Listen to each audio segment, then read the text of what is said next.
my training is this: make more money. No, don't make money first. Know about money. Learn about money. Make it, and then give a lot. That's what I say. Even as you hear me talk about how you should give, for me, when you make money, you should give. Part of this giving, one is tithing if you're a Christian like us. The other one is doing good. Yeah. Because you are not just made to make money and then you Hold live a it. good life and that's it. You know, what I keep saying, the world does not owe you. You owe the universe. Look at the good you can do in the world. Now, when you stop focusing on your problems and start seeing other people who need more money more than you do, then you will not struggle.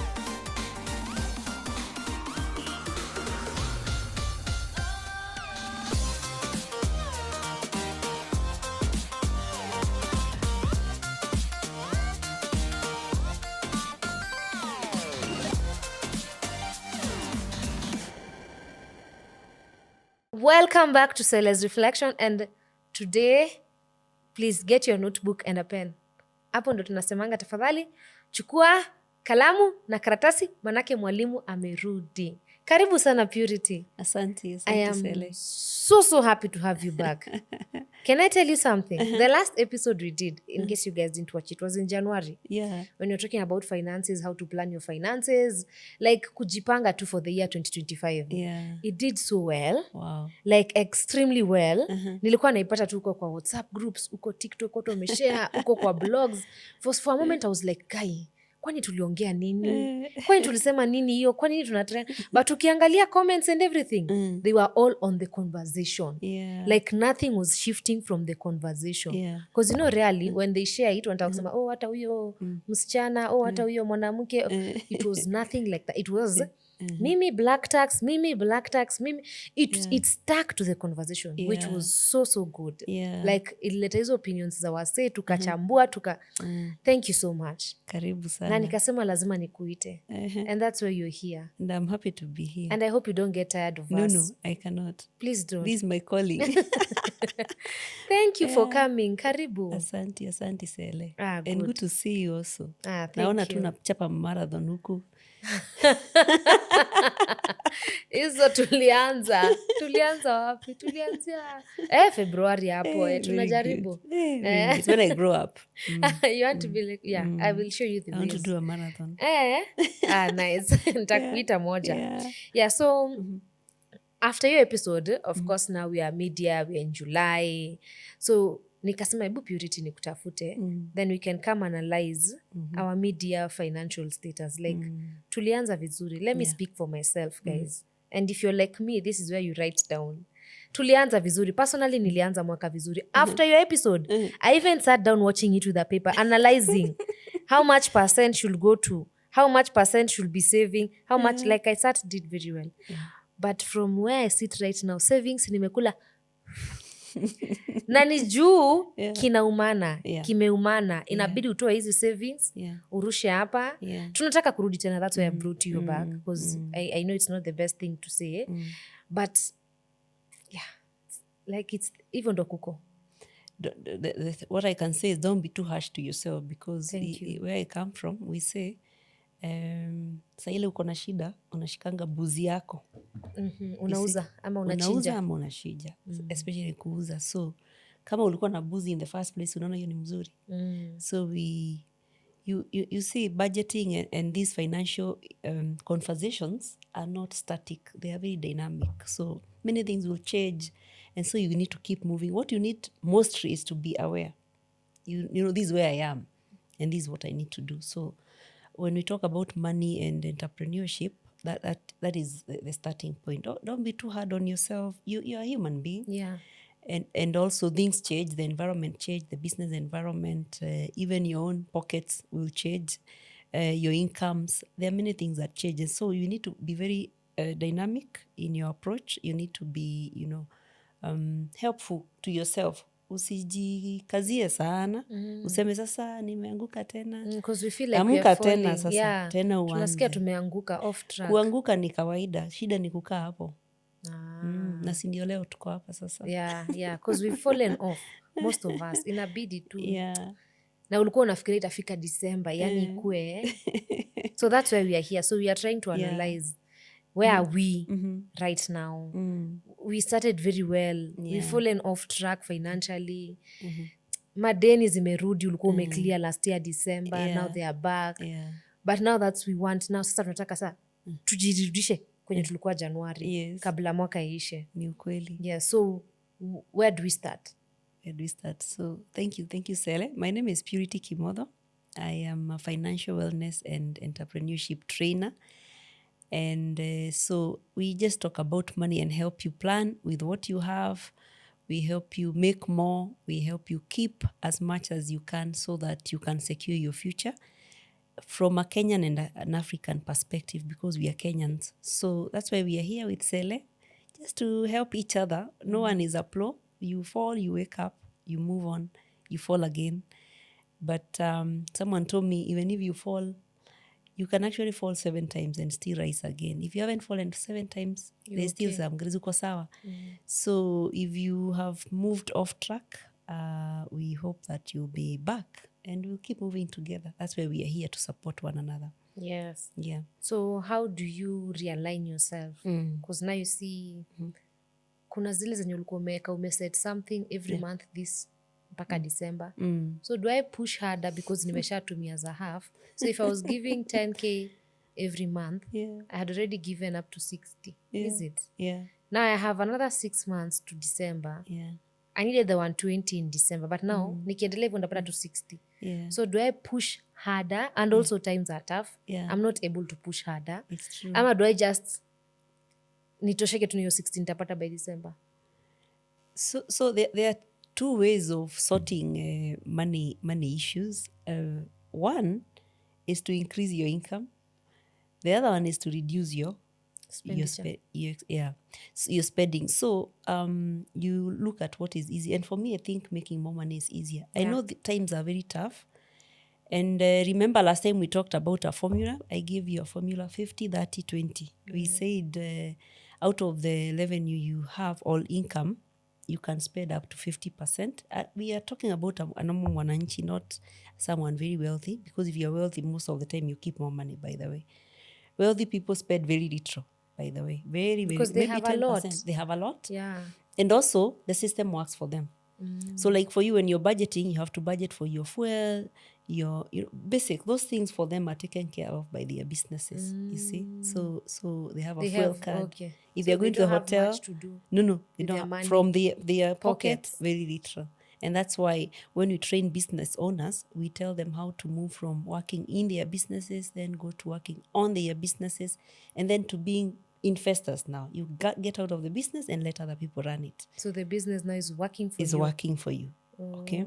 And that way now the business can start taking care of you as you take care of other things like, building schools, hospitals, and helping people. So we hope as Kenyan businesses, we will get to that level where now we are talking about CSR and the impact. But for now, back to 50, 30, 20. You're saying you spend 50%, 30% you save and invest it somewhere. And then the 20%, we said there are many people who need to be given, and we are Africans, we're in Kenya, and we know there are people waiting for your coins. I know last time we mentioned black tax, hiyo ndio ilifanya tukatrade sana, but it's a reality. Black tax watu hawako wanajua black tax. Mimi sikuwa najua black tax ni any money you give out. It is money you give out just for being born.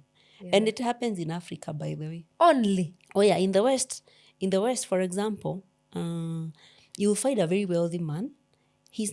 Even when they're writing their will, their kids get most of the time very little. Here, if you're wealthy, especially the previous generation, they're even waiting for you to die so that they take your mali. So black tax is not just where you're paying as a child. It's also paying as a parent, by the way.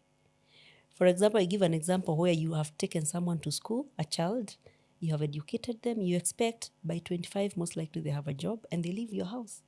But instead of leaving, they stay. So what you should have kept for your retirement, they're eating it. Consuming. Yeah, they're living in your house, sometimes using your car, sometimes they want to go out. So that is black tax. Okay, that's still black tax. So it's two-way. It can be from black a tax parent actually to can the be children. 360 degrees. And that is why I said for generation Y and X.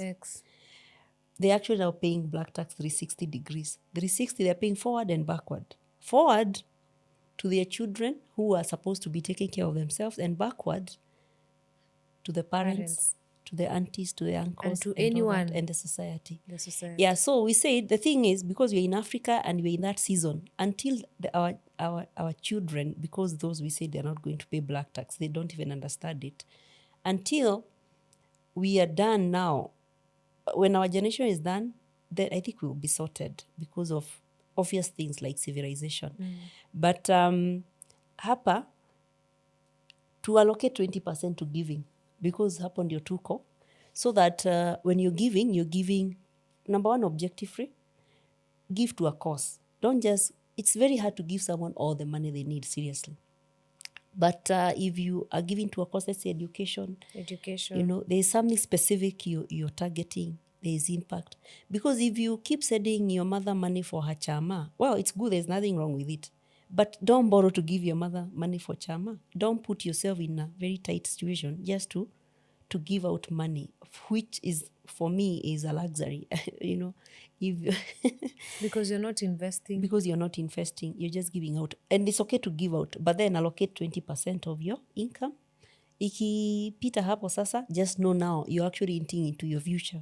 This future, you don't even know how it will be. So you really have to start thinking about your future and retirement. So the part where you said it is easier to find more, to get more, than to scale downwards. Because scaling downwards means like changing nyumba iko na rent kidogo. Yeah, it's true. So with the certain times that we are in, hata you're getting more money. Tunatoa wapi purity sign? Ni ukweli hivyo unasema. Now, remember we have those two options. You can actually do both. Because if you had an income of, let's say 200,000 as a household, and now because of the way things are, life has become more expensive, and you have to scale down from, from your 3-bedroom to a 2-bedroom, from a big car to a small car, which is allowed. Those are things you should do temporary. But then, for the long term, in the long run, because, economic cycles last about 4 to 5 years. So if you're going through a tough time, for example, let's say, let me give you an example. Assuming that COVID was a big contribution to many economies, going down where they are into a recession, that means that COVID happened between 2020. Let's say the impact was totally felt. Let's say 2022. So you see 2022, 3, 4, 5, 6. If it is a normal economic cycle, by 2027 we'll be bouncing back. Okay, so you cannot keep for too long, say now you are adjusting your budgets downwards. Assuming you're operating like a normal human being or a normal business, then in a few years you're able to bounce back. But that bouncing back will not happen until you plan. So I know the economy is tough and all those things, but if you go and even just research things you can do. That's what I wanted to ask. Things you can do. Yes.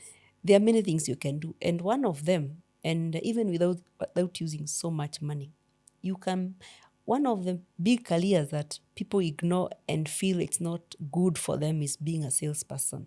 Because being a salesperson, you own a business that is not yours and earn commission, for example. And I can assure you there are so many businesses right now that need salespeople who are only commission-based. So you'll find, let's say you sell, let's say you're a farmer, for example, and the only thing you do is farm avocados. But your neighbor is doing passion fruits, and you know where the markets are. And you're able to connect that person. Or when you're selling your avocados, you take the passion fruits now and sell together and then earn a part of that. That's a very typical example. Last time I think I was here, I gave an example of someone who borrows 1,000 bob from Mshwari and go buy bananas from Marikiti and then hawk them or whatever they have to do. Those are things you can do. For example, if you work in an office, you can plan to get something you selling to your colleagues, a basic need. Don't go extreme. I'm not telling to sell cars like myself. Just look at what people use every day. Is it food? Is it what services, have you seen an estate where, let's say, a block of apartments where most people are single and they need laundry services? How can you professionalize that even without you doing it? They know this day I'll supply you someone to come do cleaning. Let's say that person is paying 1,000 for that, and you get someone for 700, you make 300. For me, I think there's so much. So now I get it. Yeah. Now I get it, because the other nini was, how do we prioritize these resources? Yeah. Because you are getting an extra money for me. Before you explained, ilikuwa inakaa ngumu. But sasa umei break down, especially services. Yes, services. Yeah. Town kuna watu wanatumwa na mguu. Ni Enda kwa hii building uniletee, unichukulia, akikuletea 50 bob. Anamlipa 50 bob. Yeah. By the end of the day ukipiga hesabu hiyo mtu, I'm not saying we can all do it, but akuwezi kosa kitu. We say again from my tongue, only that I can't put it in my tongue hapa. Nairobi, kitu tu haitaki ni mtu ajitumi. I don't know how to put it. Uzembe. Sema tu ama mtu hajaamka. We say Nairobi yathura mudu tararoka. You need to wake up and go. Wake up and go do. Or we actually call it Nairobi yathura muteri. Muteri means someone who fails to show up. And even in real life, every time, even when we're leaving the house, unajuanga ukitoka utakosa kitu. Haiwezi kukujia kwa nyumba, haiwezi kukujia kwa kitanda, lazima utoke ukaitafute, and for sure somehow utaipata. When I was starting business, those early years in 2011, it was year 2011, do you know I would leave the house, I don't even know leo nitauza nini. I was actually a typical hawker. I used to have a small Toyota Vitz. So nachomoka, naenda River Road, hata sijui nini zinauzwa. Natembea hivi, naona kitu hata sijui inaitwa nini, hata sijui ni ya nini. Then nauliza mtu, kwanza huko Nyamakema kwenye kuna electric, hii inaitwa nini, inafanyanga nini? Okay, sawa, niuzie. So I already know if you buy something from Nyamakema and you're retailing it, most likely you'll do 2 to 3 times. Yeah. And my goal was not to go and stock. I didn't even have a shop. I would buy. Then Facebook was not very popular, but imagine I still posted things on Facebook and people ordered. So I would buy, take a photo. Those days, for some reason, the cameras were not very nice. I look at those photos now as memories, and I'm like, and what? They still bought. And they still bought. So you'd go back home with your 5K extra. And seriously, when I tell you that amka ujitume, it's real. It's real. Yeah. Only that if you have degrees like me, uzieke chini kwanza when you need to. Uende ufanye kazi kwanza. Utazichukua baadaye. Is there something like financial fatigue? Oh, yeah. Financial fatigue is huge. It's actually, financial fatigue is so big, it can kill marriages, it can kill... Some people will just give up. Actually, it's a big deal. First, you have so many bills to pay. And your income is not nothing. You do your calculations. Hata hiyo budget unasema ufanye ya 50, 30, 20. Hakuna. Unaona hata usha give up. So it's very possible and it's very common.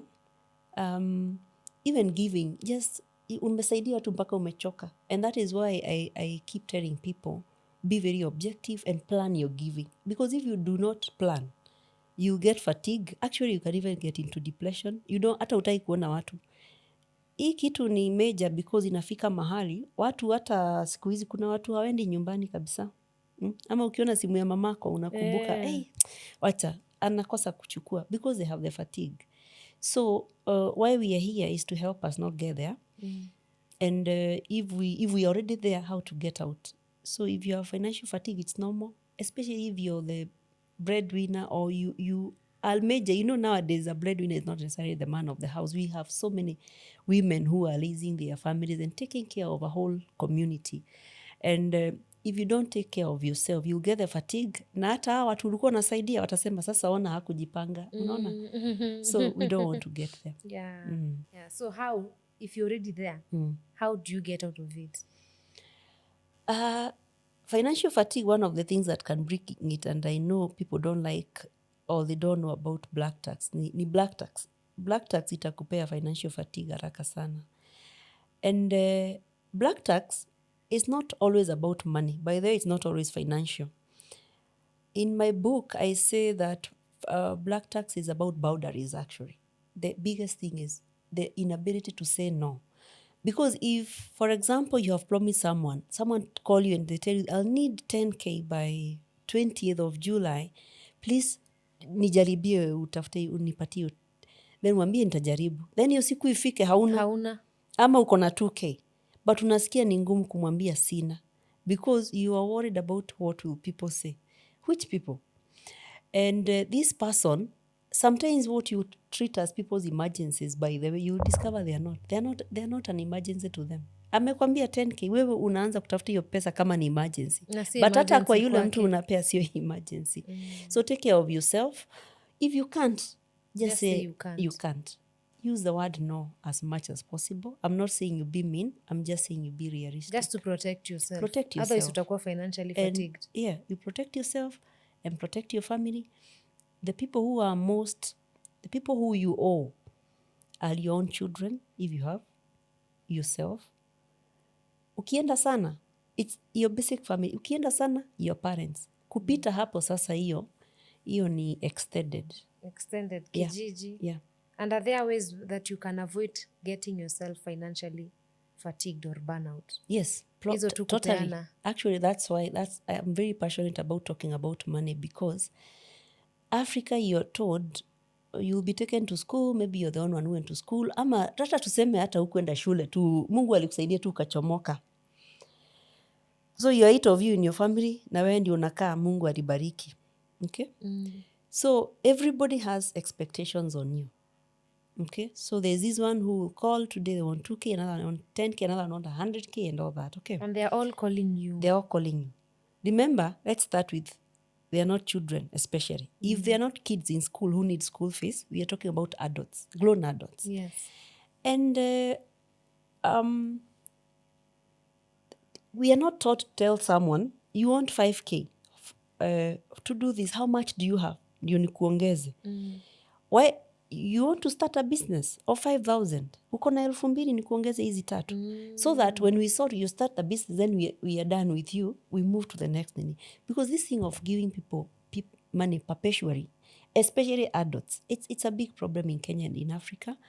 And it will keep giving people fatigue until they sit down and say, I have been sending this guy. You can actually sit down and see you have sent someone 800,000 a whole year. Yet, si shamba alinunua, si nyumba alijenga, sio hata uwezi ona kwenye alipeleka. So mimi sisemi usipeane pesa.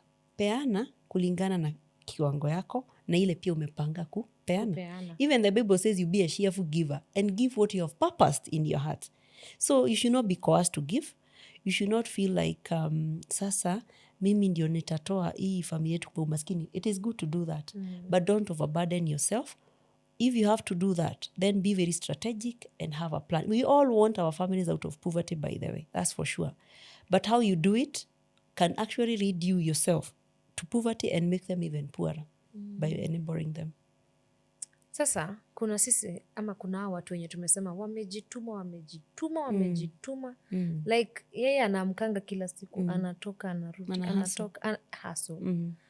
Of course, you get to a point and you're tired.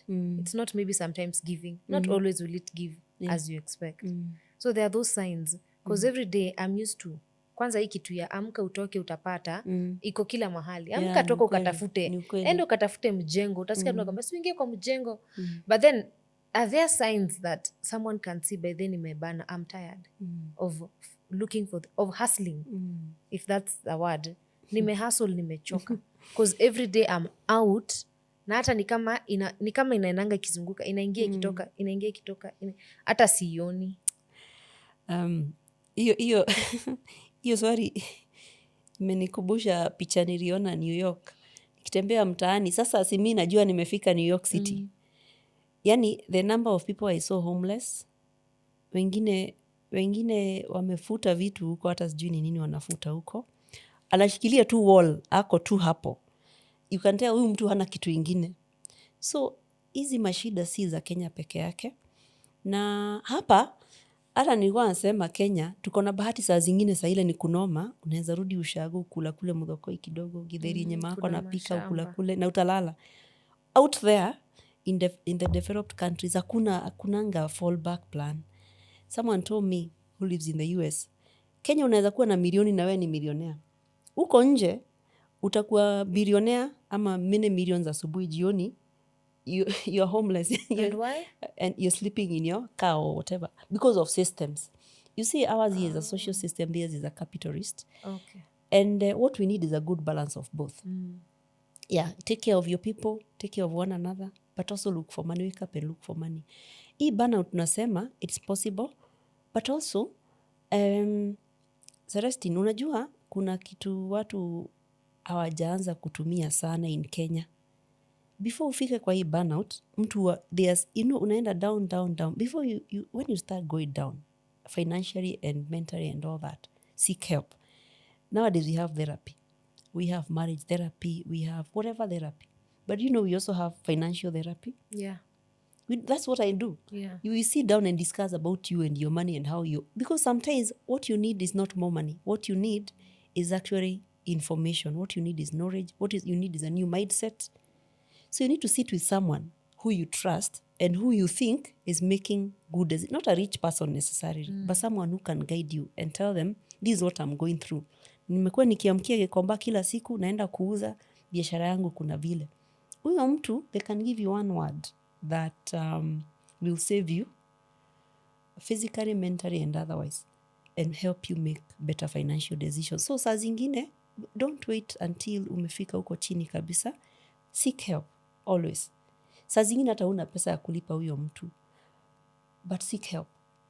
The same way you look for a psychiatrist, a therapist or whatever, seek financial therapy. And there are many people out there, not just professionals like us, even people who you can tell, they even have a shop, maybe in your village, and you can see the way they have been doing things, consistently and with a plan. And you go ask them, can I get 30 minutes of your time? Can you listen to me? And sometimes I may listen to you and say, I know someone who can help you better. So don't die with problems. Pesa kuna vile tu haitoshi. We call it a scarce resource. Haitoshangi. Hata kila mtu, hata bilionea ukimuuliza, akona shida zake za pesa. Milionea akona shida zake. 100,000 worth pia akona shida zake. I love how you've answered that. Because hiyo kutoka kutafuta kurudi unapata hauna means there's something you're doing wrong. Oh yeah. You so need help. You need information. So I love venye umejibu hiyo. Na si lazima mtu akona ati therapist ulipe. Even that person with a small business that inaenda ikigrow. Hapo kwa kijiji, hapo kwa mtaa.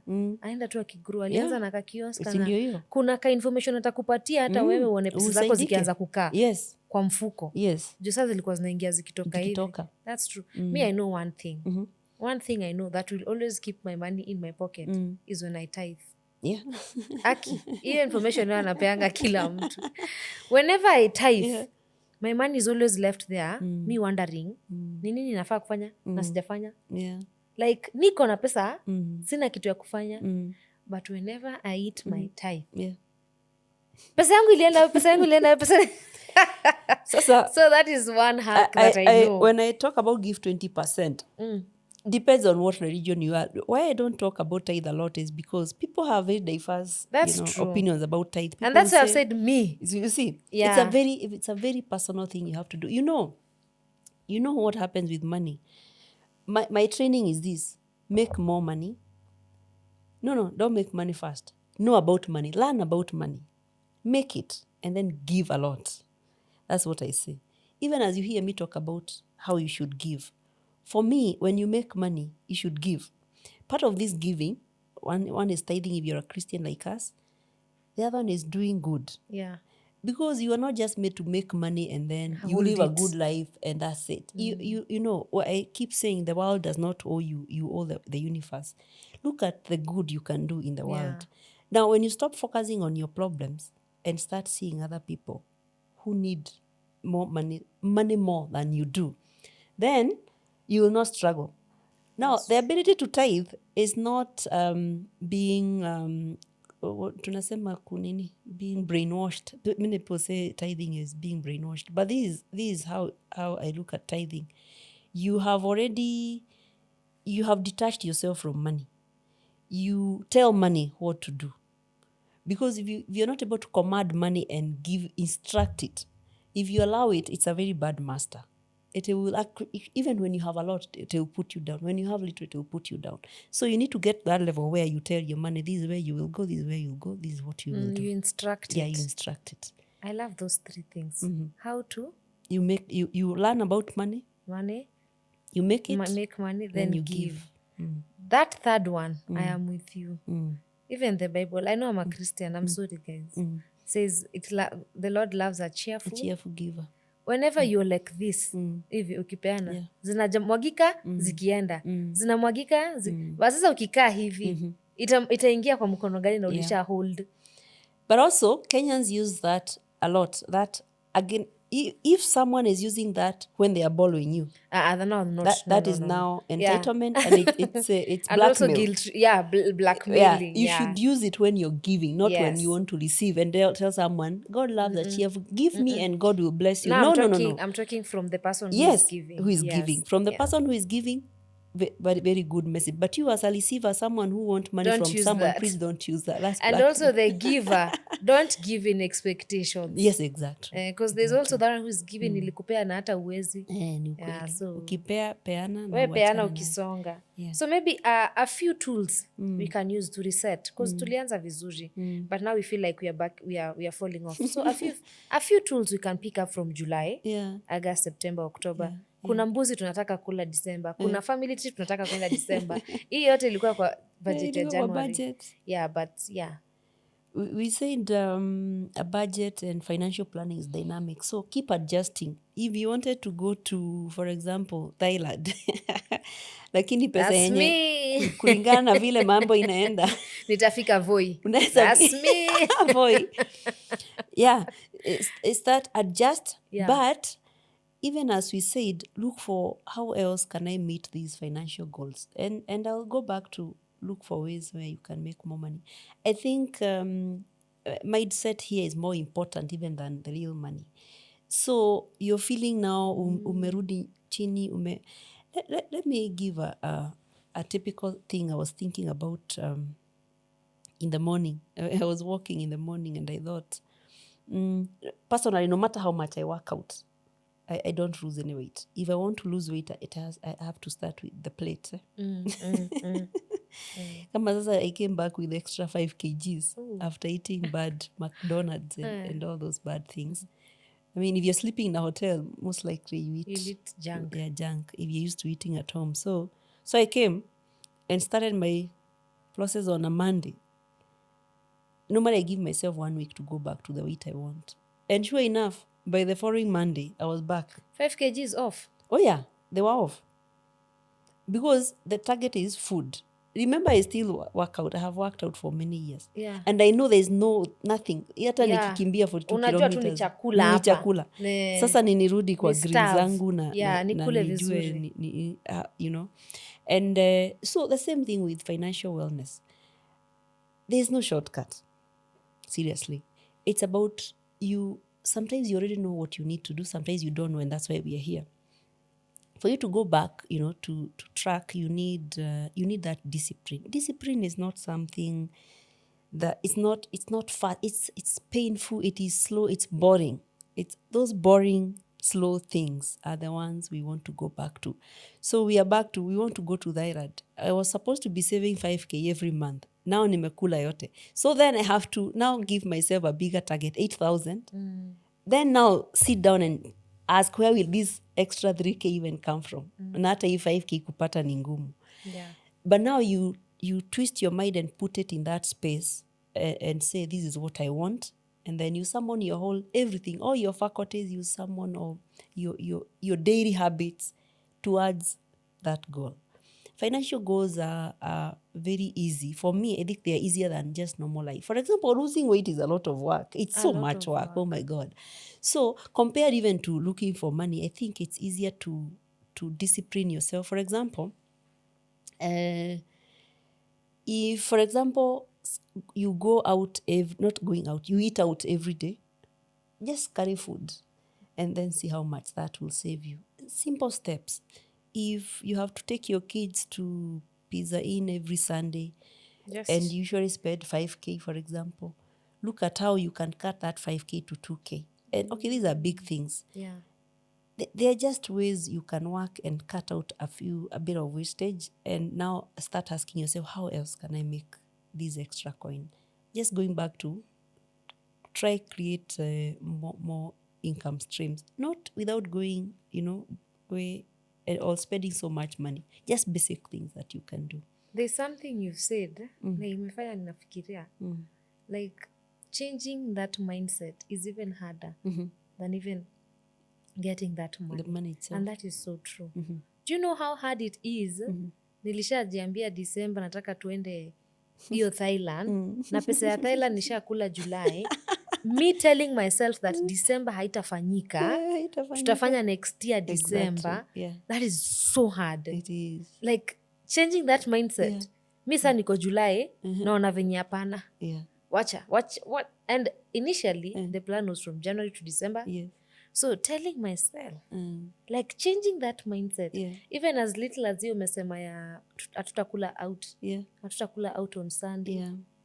The Sundays that, cause me I'm that mom, the Sundays that I've said enyewe hakuna pesa leo, aka kenye kamebaki wacha kaeke mafuta, tukachome viazi na oven.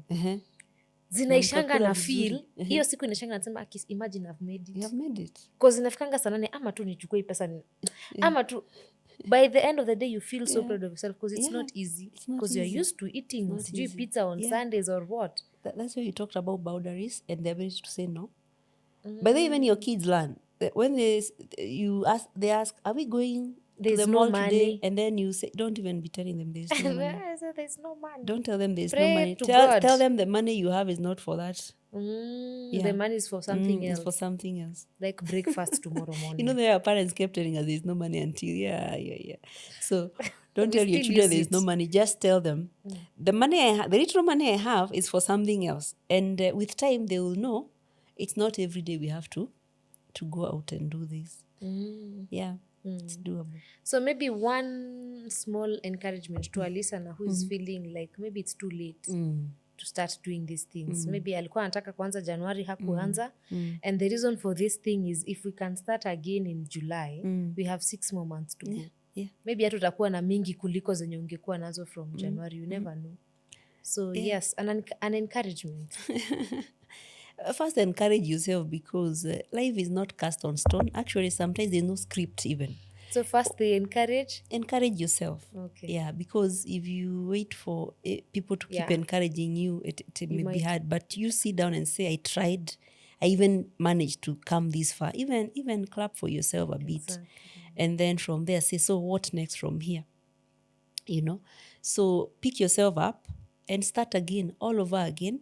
This time, make it more deliberate, check yourself every week, don't wait to make those big steps. Just every day, small steps is what count. And we keep saying that the best time to start saving and investing was yesterday or 10 years ago. The next best time is now.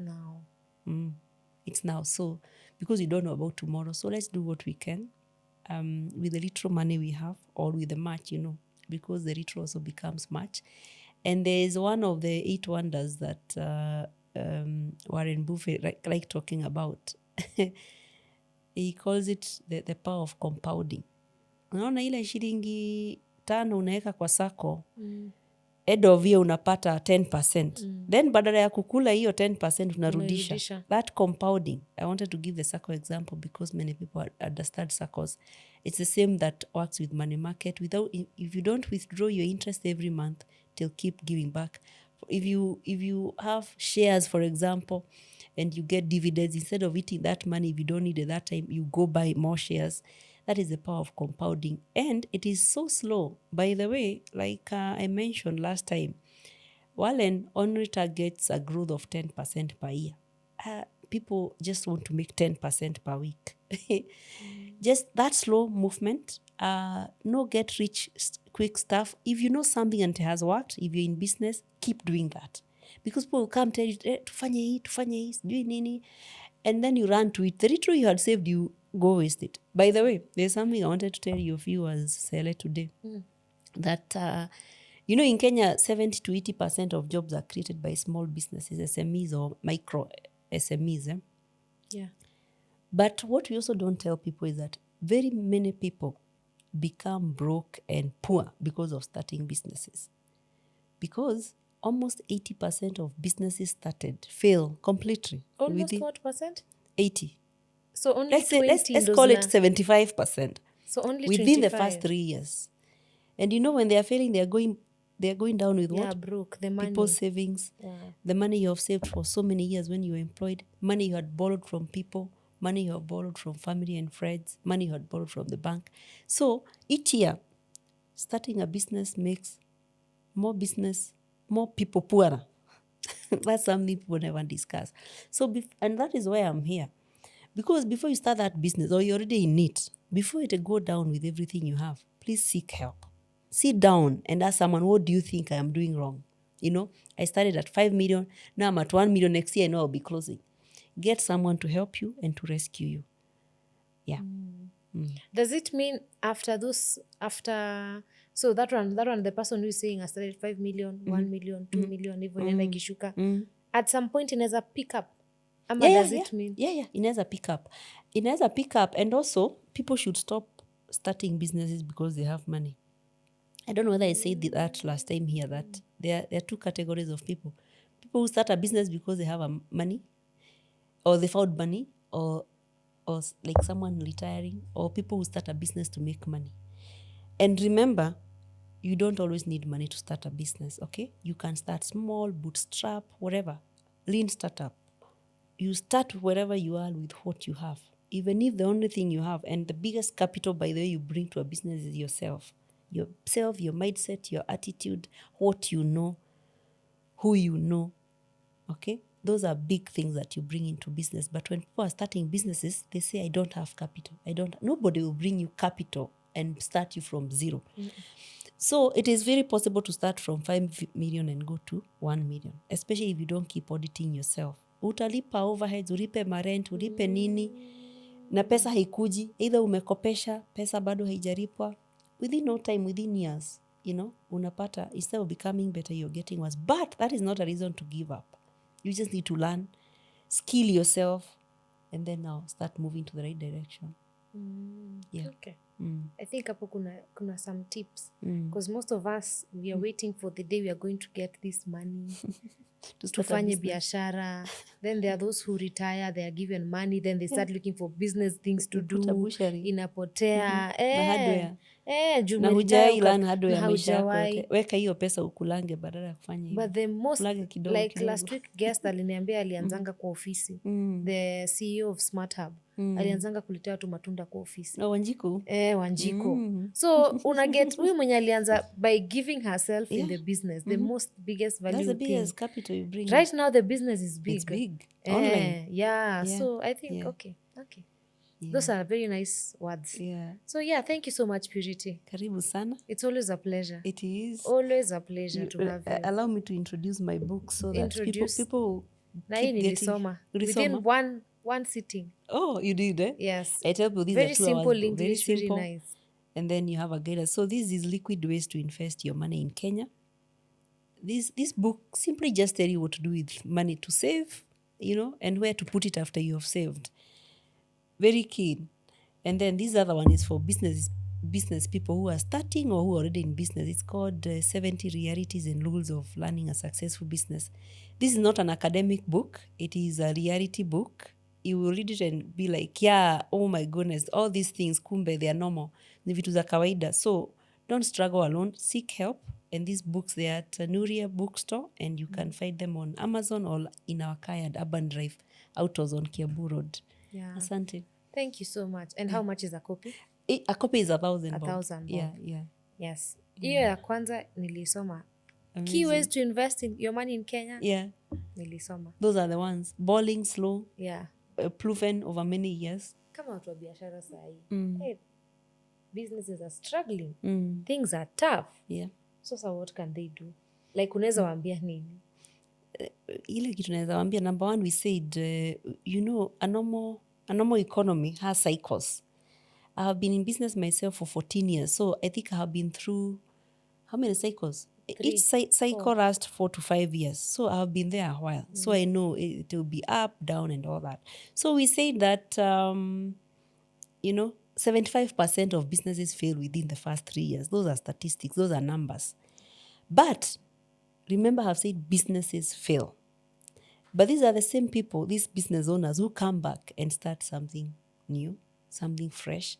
And from the experience of the businesses they have started and failed, now they know how to do it better. And now they come back and do very big. So please don't give up. Keep trying, keep re-strategizing. What we have said majorly is that seek information. So if your business has failed, please, you're not a failure. It is the business that failed. And a business can fail because of many things. We have the external factors like the political, economical, tech, we have social systems, AI can come and make things change. So you're not the failure. What you need to do is take the lessons and run with it. Don't give up. If you need a break, take a break and think. Take time, think, and come up with something else. There's so much we can do. And there's a podcast, I don't know, there's a documentary or what it is. I like watching of a guy called James who like asking people, when did you first make your first million, or how did you do it? And most people, he'll ask them, do you come from a lot of money? And what I've noticed, most of them actually come from no money at all. They started with zero, they failed, they'll say how many businesses have failed, and then they try this other one that succeeded. So if you're a business owner in this country depends on you. You're the people creating the most employment. So don't give up. Try again. Sit down and redo your plan again, your business plan. Just sit down with yourself and then give yourself strength. And things will get better, I promise you. It can't last forever. Thank you so much. Yeah. And to our viewers, I hope umelearn kitu. I hope umeandika notes. I hope you're ready to start again this July.